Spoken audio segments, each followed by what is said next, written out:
Hello student, তোমাদের সবাইকে আমার ইউটিউব চ্যানেলে জানাই স্বাগত এবি টিউশনে। আজ আমরা আলোচনা করব নবম শ্রেণীর বাংলা পাঠ্য বইয়ের অন্যতম সুন্দর একটি কবিতা জীবনানন্দ দাশের লেখা আকাশে সাতটি তারা। প্রকৃতির কবি জীবনানন্দ দাশ মানেই রূপসী বাংলার এক মায়াবী রূপ। আজকের এই ভিডিওতে আমরা জানব কবি কিভাবে বাংলার নীল সন্ধ্যাকে এক কেশবতী কন্যার সঙ্গে তুলনা করেছেন এবং ঘাসের ওপর বসে প্রকৃতির প্রতিটি ঘ্রাণে বাংলার প্রাণ খুঁজে পেয়েছেন। আমরা এই সনেট বা চতুষ্পদী কবিতাটির লাইন ধরে ধরে সহজ ব্যাখ্যা করব এবং পরীক্ষার জন্য কোন কোন অংশগুলো গুরুত্বপূর্ণ তাও দেখে নেব। তাই ভিডিওটি একদম শেষ অবধি দেখতে থাকো। আচ্ছা, শুরুতেই বলে রাখি, এই আকাশে সাতটি তারা কবিতা কিন্তু রূপসী বাংলা কাব্যগ্রন্থ থেকে নেওয়া হয়েছে এবং এটি একটি সনেট বা চতুষ্পদী কবিতা। এর কারণ হচ্ছে, সনেট বা চতুষ্পদী কবিতা কাদের বলা হয় তোমরা যদি কেউ জানো তো আমাকে আগে কমেন্ট করে জানিও। তো সনেট বা চতুষ্পদী কেন? কারণ এই কবিতাটির প্রথম 8টা লাইন দেখবে বর্ণনামূলক এবং শেষের 6টা লাইন কবি কিন্তু ব্যক্তিগত অনুভূতির বহিঃপ্রকাশ করেছে। এবং এই কবিতাটা যদি লাইন ওয়াইজ দেখো 14টা লাইনে কিন্তু আছে, তাই জন্য এটি কিন্তু একটি সনেট বা চতুষ্পদী কবিতা হিসাবে গণ্য করতে পারি আমরা। ঠিক আছে, এবারে দেখো কবিতাটিতে কি আছে, যে আকাশে সাতটি তারা। এই আকাশে সাতটি তারার যে এখানে দেখো ছবি দিয়ে দিয়েছে, এই আকাশে সাতটি তারা কিন্তু কবি অ্যাকচুয়ালি কিন্তু সাতটি তারা কিন্তু 7টা ঋষির নাম অনুসারে আছে। কি কি নাম? আমরা অত্রি, বশিষ্ঠ, অঙ্গিরা, পুলস্ত, পুলহ, ক্রতু এবং মরীচি। এই 7টি তারা অ্যাকচুয়ালি কিন্তু 7টি ঋষির নামে। ঠিক আছে, তো আমি তোমাদের কবিতার শুরুতেই একটা তোমাদের শব্দ অর্থের একটা নোট আমি অ্যাড করে দিচ্ছি ভিডিওতে, তোমরা সেটাকে নোট লিখেও নিতে পারো বা স্ক্রিনশট তুলে নিতে পারো। তো শুরু করা যাক আজকের আমাদের কবিতা জীবনানন্দ দাশের লেখা আকাশে সাতটি তারা। তো আগেই বললাম কবিতাটা কোন কাব্যগ্রন্থ থেকে নেওয়া হয়েছে এবং এটি চতুষ্পদী কবিতা হিসেবে কেন গণ্য করা হয়েছে তোমাদের কিন্তু তা আমি বলে দিয়েছি। চলো এবার লাইন বাই লাইন একটু দেখে নিই। কবিতার প্রথমেই দেখবে প্রাকৃতিক দৃশ্যের একটা কিন্তু বৈচিত্র্যময় দৃশ্য, সেটাকে কিন্তু কবি প্রকাশ করেছে। এখানে লেখা দেখো ফার্স্ট লাইনে, আকাশে সাতটি তারা যখন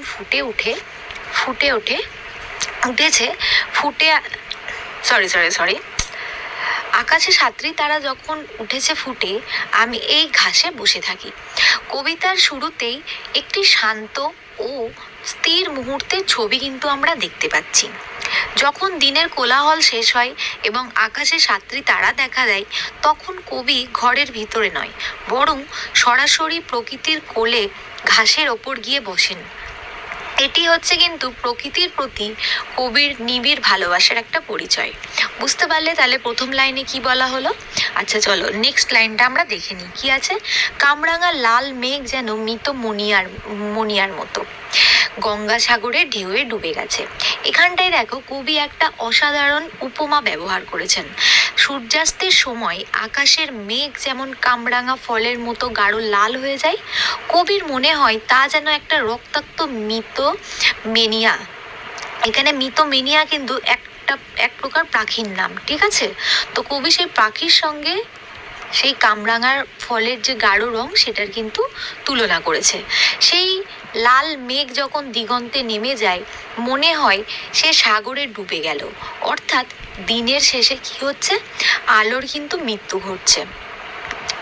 আচ্ছা, বুঝতে পেরেছো তোমরা যে লাইনটা বুঝতে না পারবে আমাকে কমেন্টে জানাবে, আমি অবশ্যই সেটি আবার তোমাদের ভিডিওর মাধ্যমে তুলে ধরবো। ঠিক আছে, আচ্ছা পরের লাইনে আসিয়াছে শান্ত অনুগত বাংলার নীল সন্ধ্যা। দেখো কবি এই নীল সন্ধ্যা বলেছে কারণ অন্ধকারে এক নীলচে আভা থাকে রঙের, মানে দেখবে হালকা একটা নীল আভা মনে হয়। সন্ধ্যাটি শান্ত, কারণ তাতে কোনো কৃত্রিমতা নেই এবং এই অনুগত কারণে সে প্রকৃতির নিয়ম মেনেই কিন্তু নিঃশব্দে চলে আসছে।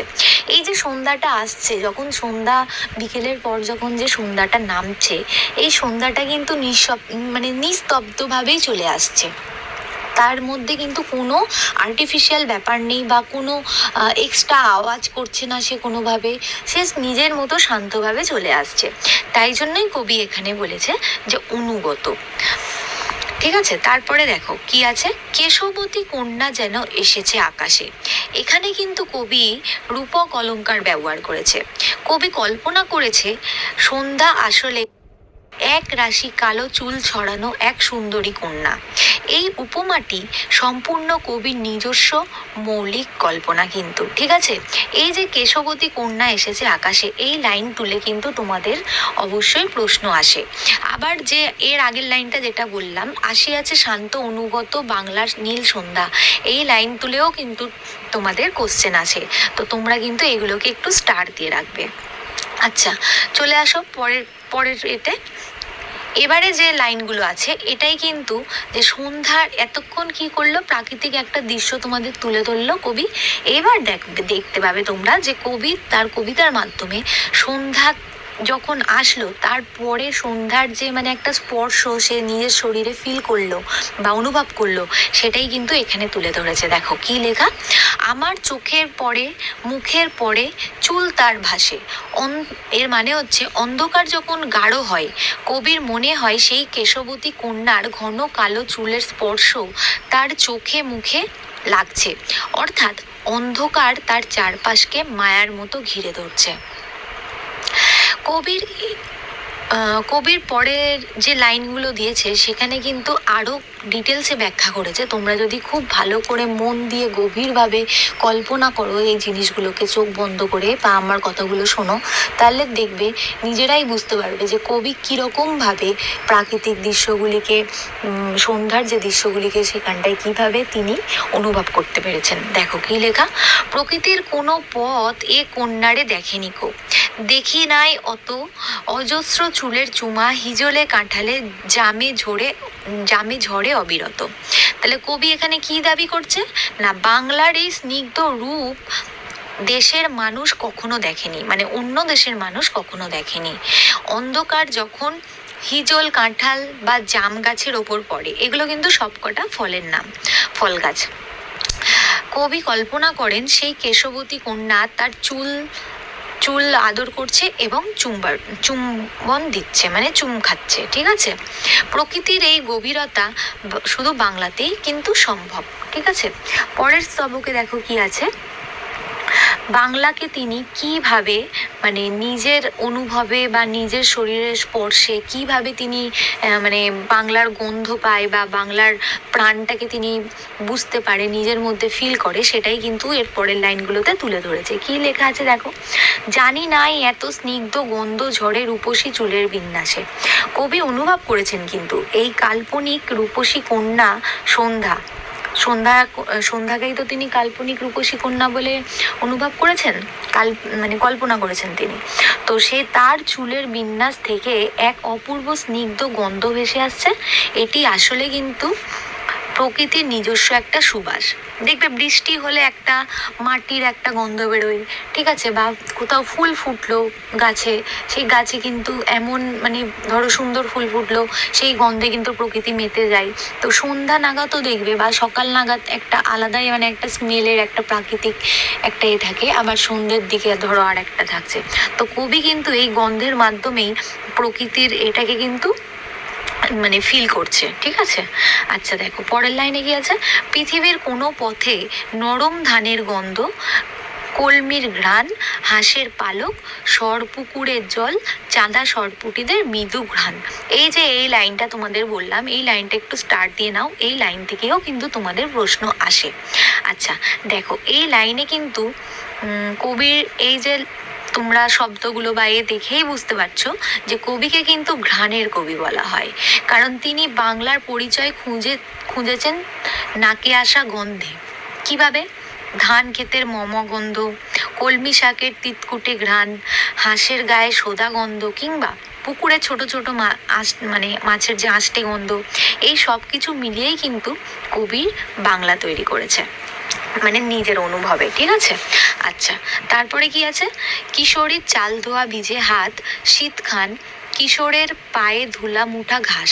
এখানে বাংলার গ্রামীণ জীবনের কিন্তু একটা ছবি ফুটে উঠেছে। গৃহস্থের বাড়ি, কিশোরীর চাল ধোয়া ঠান্ডা হাতের স্পর্শ, কিংবা মাঠে খেলা কিশোরের গায়ে পৃষ্ঠ হওয়া মুঠা ঘাসের গন্ধ, এগুলোই হলো বাংলার মাটির কিন্তু আসল টান, তাই না? আমরাও এগুলো একটু ফিল করতে পারি, তাই কি না? আচ্ছা চলো পরের লাইনে কি আছে দেখো। লাল লাল বটের ফলের ব্যথিত গন্ধের ক্লান্ত নীরবতা, এরই মাঝে বাংলার প্রাণ। তো এই লাইনে কি বলেছে দেখো, পাকা বট ফল যখন মাটিতে পড়ে নষ্ট হয় তখন সেখান থেকে একটা কিন্তু মানে কেমন একটা বিষণ্ণ টাইপের গন্ধ বের হয়, দেখবে। তো কবি একে কিন্তু এটাকেই হচ্ছে গিয়ে ব্যথিত গন্ধ বলেছেন। ঠিক আছে, বোঝাতে পারলাম? আচ্ছা পরের লাইনটাই কি আছে যে এরই মাঝে বাংলার প্রাণ। এই ধরনের শান্ত নিস্তব্ধ পরিবেশই কিন্তু কবির কাছে একটা বাংলার প্রাণ হিসাবে কিন্তু গণ্য হয়েছে। তো তাই কবি বলতে চেয়েছে এরই মাঝে লুকিয়ে আছে বাংলার প্রাণ। ঠিক আছে, আচ্ছা পরের লাইনে দেখো, পরের লাইন এবং লাস্ট লাইন কি আছে? আকাশে সাতটি তারা যখন উঠেছে ফুটে আমি টের পাই। কবিতার এই শেষের লাইন মানে যদি দেখো, ফার্স্ট লাইন আর শেষের লাইন কিন্তু একই, তাই না? কবি তাই বারবারই বলতে চাইছেন যে এই ক্ষুদ্র ক্ষুদ্র গন্ধ আর অনুভূতির মাধ্যমেই কিন্তু তিনি বুঝতে পারেন যে আকাশ যখন তারাই ভরে ওঠে তখন তিনি তার বাংলার প্রিয় বাংলার উপস্থিতি তিনি খুব ভালো করে বুঝতে পারেন। এবং তিনিও এটাও বোঝেন যে তিনি তার বাংলাতেই দাঁড়িয়ে আছেন। বুঝাতে পারলাম? এখন দেখো, এই যে ব্যথিত গন্ধ, মিতোমেনিয়ার মতো, এগুলো তোমরা একটু লাইন করে নিও। আর যেগুলো হচ্ছে কি তোমাদের খুব ইম্পর্টেন্ট লাইন এই কবিতার মধ্যে, সেগুলোকে আমি আবারও দাগ দিয়ে দিচ্ছি, তোমরা একটুখানি দাগ দিয়ে নিও। ঠিক আছে, এগুলো হচ্ছে কি তোমাদের খুব ইম্পর্টেন্ট লাইন এই কবিতার মধ্যে, সেগুলোকে আমি আবারও দাগ দিয়ে দিচ্ছি, তোমরা একটুখানি দাগ দিয়ে নিও। ঠিক আছে, এরপর আমি ভিডিও শেষে একটা স্ক্রিনের ওপরে আমি তোমাদের ইম্পর্টেন্ট কোশ্চেনগুলোকে একটু তুলে ধরছি। এরপরে যদিও আমি বাংলা যে কোনো বই থেকে তোমাদের ইম্পর্টেন্টগুলো আরও দেওয়ার চেষ্টা করব, এই চ্যাপ্টার থেকে দিয়ে দেব, চেষ্টা করব না, দিয়ে দেব। তো তোমরা একটা কাজ করবে, আপাতত তোমাদের এইটা থেকে আমি যা প্রশ্ন দিচ্ছি তোমরা নিজেরা সেই উত্তরগুলো বের করার চেষ্টা করবে, এবং যেটা তোমরা পারবে না বা মনে হচ্ছে বইতে আমরা পেলাম না বা আমরা নিজেরা পাচ্ছি না, আমাকে কমেন্ট করবে, আমি সেগুলোর কিন্তু উত্তর তোমাদেরকে দিয়ে দেব। আর এই চ্যাপ্টার থেকে নেক্সট ভিডিওতে আমি আরও কিছু ইম্পর্টেন্ট কোশ্চেন নিয়ে আসবো, যেগুলো পড়লে তোমরা নিজেদের পরীক্ষাতে অবশ্যই কিন্তু ফুল মার্কস পাবে। তো আর দেরি না করে তোমরা কিন্তু পড়াশোনাটা ভালো করে শুরু করে দাও বছরের প্রথম থেকেই। আর যেহেতু এটা নিয়ে মানে নববর্ষ থেকে শুরু করলাম আমি, তো আমি চেষ্টা করব তোমাদের সিলেবাস খুব তাড়াতাড়ি শেষ করে দিয়ে আবার রিপিট করে তোমাদেরকে একটা ভালোভাবে নিজেদের প্রিপারেশান তৈরি করে দেওয়া, যাতে তোমরা খুব ভালো করে এক্সাম দিতে পারো। তো আর বেশি দেরি করব না, ভিডিওটা এখানেই শেষ করছি। চলো দেখা হচ্ছে পরের ভিডিওতে। আজকের মতো tata, bye bye, thank you.